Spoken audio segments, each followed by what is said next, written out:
Mock interview देते समय आपको जहन में ये रहता है कि अगर कुछ गलतियां हुई तो सुधारा जा सकता है। ये चीज़ तो होती है कि क्या पूछा जाएगा क्या नहीं पूछा जाएगा, उस दौरान थोड़ा मन को शांत करने की आवश्यकता है। किसी सवाल का जवाब नहीं आ रहा तो उसमें ये बताया जाए कि सर इसके बारे में मुझे जानकारी नहीं है, या देखिए जब नंबर मिलेगा तभी पता चलेगा कि नंबर में कितना इफेक्ट पड़ता है। बहुत ज़्यादा पढ़ लेते हैं बट लिख नहीं पाते तो उसका भी एक नेगेटिव इम्पैक्ट है। हेलो सर, इंटरव्यू कैसा रहा?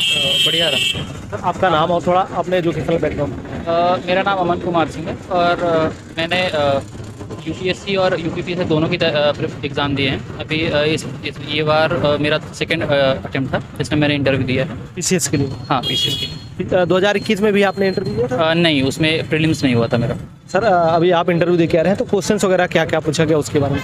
क्वेश्चन चूँकि मेरा जो ऑप्शनल सब्जेक्ट है हिंदी लिटरेचर है, तो हिंदी लिटरेचर से संबंधित क्वेश्चन थे और उसके अलावा अंतर्राष्ट्रीय घटनाक्रम से संबंधित थे, कुछ डिसीजन मेकिंग से रिलेटेड भी थे।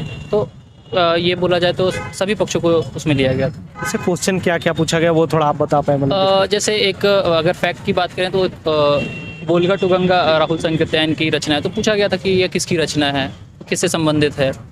और इसके अलावा साहित्य से कुछ क्वेश्चन जैसे कि कौन सा काल, जैसे अगर जो काल विभाजन हुआ है तो पहली बार किस भारतीय ने किया था, कौन से कवि ज़्यादा बेहतर लगे आपको, क्यों लगे, उनके समान वर्तमान में कौन से ऐसे कवि हैं जिनको उनका उत्तराधिकारी माना जा सकता है। तो इस तरीके के क्वेश्चन साहित्य से थे। भारत श्रीलंका संबंध, अग्निपथ योजना, तो ये सारी चीज़ें रही हैं उसमें। तो मतलब सिचुएशन वगैरह भी कुछ दी गई थी? हाँ, सिचुएशन से रिलेटेड भी था कि लास्ट में सबसे लास्ट में क्वेश्चन था कि अगर आग लगी और आप 3 लोग हो, आपकी माताजी और आपके बेटे, तो किसे बचाओगे आप? तो इस तरीके से क्वेश्चन। यूपी से रिलेटेड या फिर आपके डिस्ट्रिक्ट वगैरह से रिलेटेड? यूपी से रिलेटेड क्वेश्चन, हाँ, यूपी में एक क्वेश्चन पूछा गया था कि सांस्कृतिक विरासतें से संबंधित क्वेश्चन।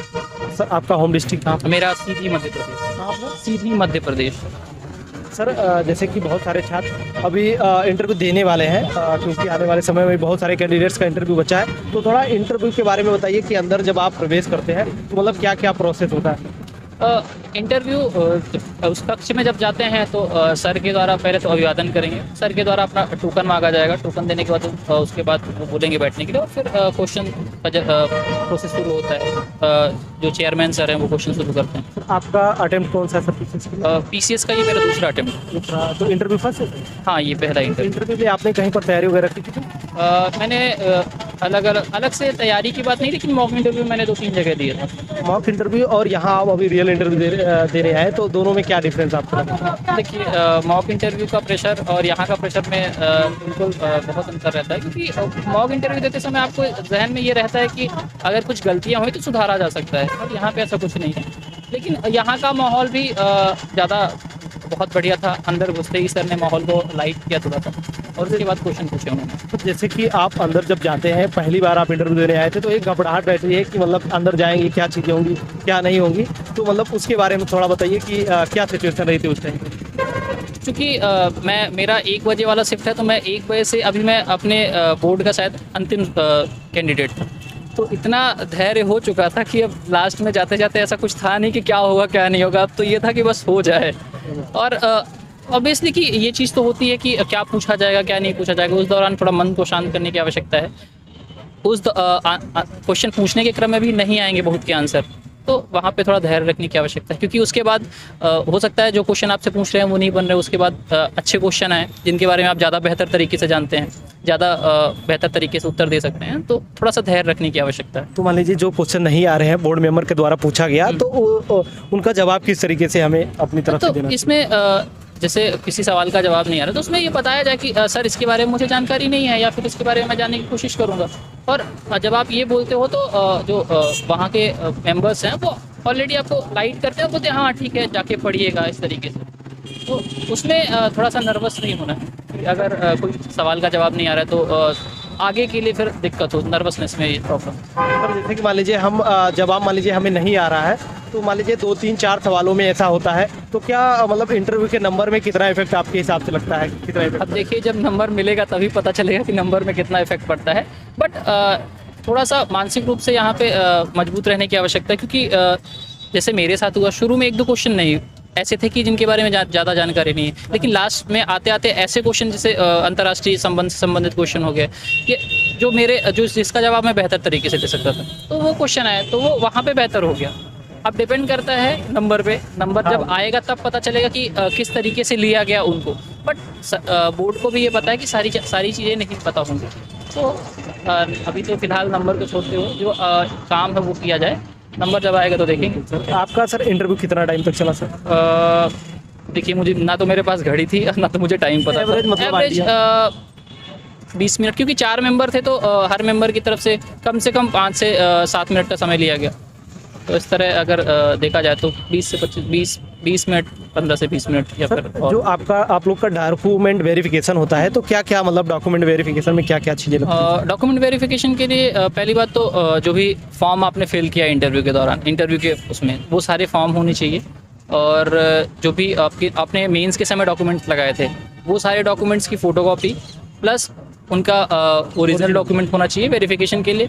जैसे कुछ विज्ञान के छात्र हैं तो उन डिग्री तो हर किसी को चाहिए, तो उसके स्पेशल जो भी डॉक्यूमेंट्स हैं, या फिर अगर कोई कैटेगरी से किसी कैटेगरी से बिलोंग करते हैं उनके सर्टिफिकेट, तो ये सारी चीज़ें होनी चाहिए। फ़ोटो 4 फ़ोटो ली गई, जिसमें 2 अटेस्टेड चाहिए थी, वो अगर अटेस्टेड नहीं भी है तो अंदर कर दिया जाता है। तो जो एक्स्ट्रा मान लीजिए डॉक्यूमेंट्स जो लगता है, मान लीजिए मार्कशीट वगैरह के अलावा जो भी डॉक्यूमेंट्स लगते हैं वो क्या क्या लगते हैं, और साथ साथ जो मतलब अटैच वाली बात आती है तो मतलब कहाँ से मतलब वेरिफिकेशन करवाना होता है? देखिए, जो फ़ोटो की वेरिफिकेशन की बात करें अगर, तो वो आप किसी भी राजपत्रित अधिकारी से या फिर किसी प्राचार्य से करा सकते हैं। अगर नहीं किया है तो यहाँ पे उसमें ज़्यादा दिक्कत नहीं है, वो आपको स्व प्रमाणित करा के यहाँ पे ले लिया जाता है। और अतिरिक्त डॉक्यूमेंट की अगर बात की जाए शैक्षणिक डॉक्यूमेंट के अलावा, तो देखिए मुझे उतना आइडिया नहीं, क्योंकि मैं जनरल कैटेगरी से बिलोंग कर रहा था तो आइडिया है, बट उसमें आपका एक जाति प्रमाण पत्र होगा, अगर आप यूपी से बिलोंग कर रहे हैं तो निवास प्रमाण पत्र होगा, और अगर पीजी किया तो पीजी से रिलेटेड चीज़ें चाहिए। तो ये सारी चीज़ें होंगी, अतिरिक्त चीज़ें, इसके बारे में ज़्यादा आइडिया है नहीं, क्योंकि मैंने वो डॉक्यूमेंट दिए नहीं तो ज़्यादा जानकारी है नहीं। फिल्म्स के बारे में थोड़ा बताइए कि आपने फिल्म्स की तैयारी किस तरीके से की? प्रीलिम्स की चूँकि मैंने यूपीएससी की प्रिपरेशन की हुई है, तो उसमें जो भी जीएस का पोर्शन रहा है यूपीएससी के हिसाब से ही तैयार किया, क्योंकि यूपी में थोड़ा फैक्ट बेस्ड क्वेश्चन आते हैं यूपी से रिलेटेड या फिर करंट अफेयर से रिलेटेड, तो उनके लिए अलग से पढ़ाई की।